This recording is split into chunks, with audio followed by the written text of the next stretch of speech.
Eis que os olhos do Senhor estão sobre os que o temem, sobre os que esperam na sua misericórdia, para livrar-lhes a alma da morte e no tempo da fome conservar-lhes a vida. Salmo 33, 18 e 19. Vamos lá, mais um dia, Bíblia nas mãos, Jesus no coração. Vamos começar o nosso dia na companhia do Senhor, pedindo a Ele a bênção dEle sobre a nossa vida, e é um ato da nossa parte de reconhecê-lo, que Ele é soberano, que Ele é o nosso Deus e somente a Ele nós prestamos adoração. O salmista Davi, no Salmo 33, o verso 18 e o verso 19, ele diz que os olhos do Senhor estão sobre os que o temem, sobre os que esperam na sua misericórdia, para livrar-lhes a alma da morte. De fato, o nosso Salvador, Ele é o único digno do nosso louvor, adoração. Somente Ele pode nos livrar de todo sofrimento, de toda morte. Nesta manhã, mais um dia, nós iremos estudar mais um capítulo da Palavra de Deus e hoje nós iremos estudar o capítulo 18, o verso 1. Vamos começar por aqui. Ora, Jetro, sacerdote de Midian, sogro de Moisés, ouviu todas as coisas que tinha feito a Moisés e a Israel, seu povo, como o Senhor trouxera a Israel do Egito. Possivelmente o capítulo 18 não tenha sido colocado na ordem cronológica. Quando nós estudamos detalhadamente o capítulo 18, nós conseguimos perceber que Moisés já tinha subido no monte de Deus, no Monte Sinai, porque Jetro morava próximo do Monte Sinai e Moisés já tinha recebido de Deus as leis dos mandamentos. Moisés já tinha nas mãos as tábuas dos ensinamentos de Deus, mas era o momento que Moisés, agora voltando do Egito, no percurso de volta para se encontrar-se com Deus na terra de Canaã, e oferecer sacrifícios e homenagens ao Senhor, Jetro vem na sua direção para encontrar-se com a sua família. Zípora, que era a esposa de Moisés, estava com os seus filhos e ali agora era o momento que Moisés iria receber a sua família mais uma vez ao seu lado.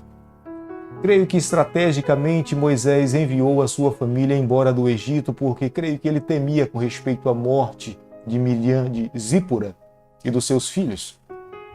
Por alguma razão que a Bíblia não deixa claro para nós, Moisés permitiu que a sua família voltasse para a casa do seu pai. Mas agora Jetro estava encontrando-se com Moisés e estava lhe devolvendo a família. Posso imaginar a alegria, a satisfação deles poderem se reencontrar, porque quão importante é uma família no ministério. É impossível um líder conduzir uma igreja ou um rebanho sozinho, sem que tenha uma companheira ao seu lado. Já ouvi alguém dizer, mais experiente do que eu, que um homem sozinho não representa completamente a divindade. Mas quando nós estamos ao lado da nossa família, da nossa esposa, um homem e uma mulher, eles têm uma imagem que representa a pessoa do nosso Deus.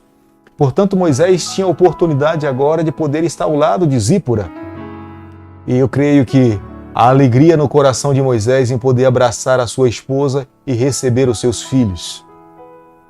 Jetro morava próximo do Monte Sinai, que era o monte de Deus, onde Deus tinha entregue a Moisés a lei dos 10 mandamentos. Lei que é expressão do caráter do Senhor. É claro que nós sabemos perfeitamente que a lei não salva ninguém, mas a lei ela nos mostra onde nós nos encontramos, a nossa condição. E quando um pecador se depara com a sua condição envolvida no pecado, a única saída é se voltar para Deus. E a lei tem esse papel.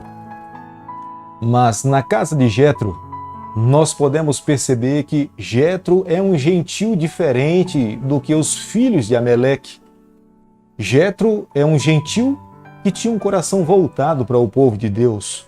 Os seus conselhos são sábios. A Bíblia mesmo fala que Jetro era um sacerdote.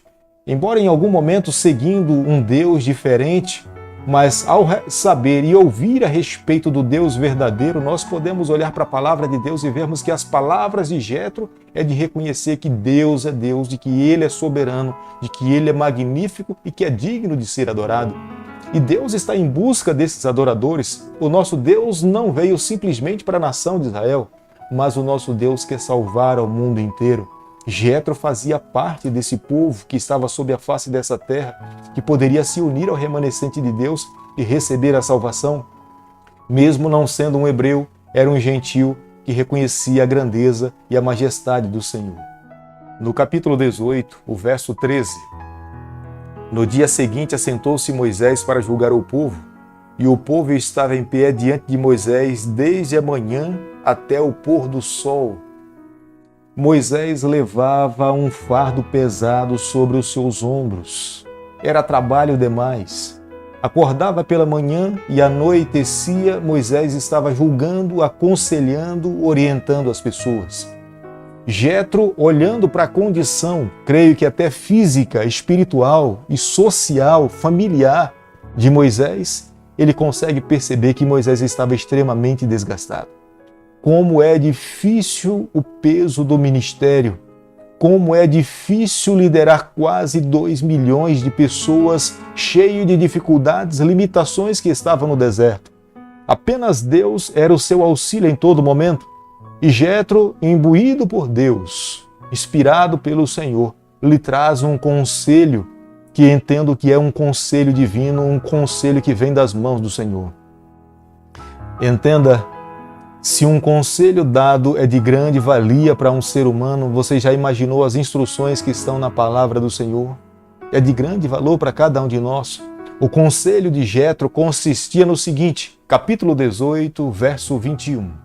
Procura dentre o povo homens capazes e temente a Deus, homens de verdade, que aborreçam a avareza, põe-nos sobre eles chefes de 1000, chefes de 100, chefes de 50 e chefes de 10. Jetro se volta para o seu genro Moisés e fala, olha, você não pode levar esse fardo sozinho, é pesado demais para você, mas você pode dividir esse fardo com homens tementes a Deus, homens de verdade, homens que busquem ao Senhor, homens que se relacionem com Deus e que tenham uma comunhão com o nosso Salvador Jesus Cristo. Dessa forma, o peso vai ser dividido com eles e você terá melhores condições de vida. Você vai ter melhores condições de viver com a sua família. Você vai ter melhor qualidade de saúde. Você vai ter mais tempo para ficar com Deus, orar ao Senhor e apresentar os problemas do povo ao Senhor. Moisés era um homem humilde. Era um homem convertido. Deus trabalhou o coração de Moisés de uma forma que ele ouve o conselho do seu sogro e entende que aquele conselho de fato era divino. E colocou em prática na vida. E Deus abençoou a nação de Israel. E líderes surgiram dali e a nação de Israel se tornou muito mais forte. Quando nós olhamos para o Novo Testamento na palavra de Deus, nós começamos a perceber que era o sonho de Deus para a vida da igreja. Era um conselho sábio.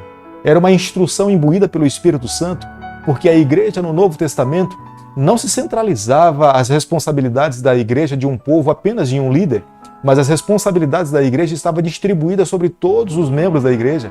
Cada membro entendia que tinha uma responsabilidade diante de Deus. Diante do corpo de Cristo, ele precisava desempenhar o seu papel.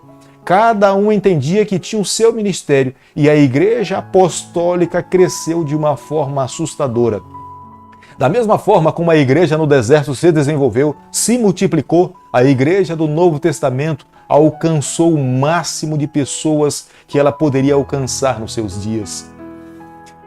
Eu creio, meu amigo, nessa manhã que é um conselho divino. Nos dias em que nós nos encontramos, quantas pessoas ainda precisam encontrar-se com Jesus Cristo? Precisam conhecer o amor de Deus. Até entendo que a frieza dessa igreja é resultado da apatia, de entender que a responsabilidade de cumprir a missão é apenas de alguns. Enquanto outros estão assentados, alguns poucos tentam cumprir a missão.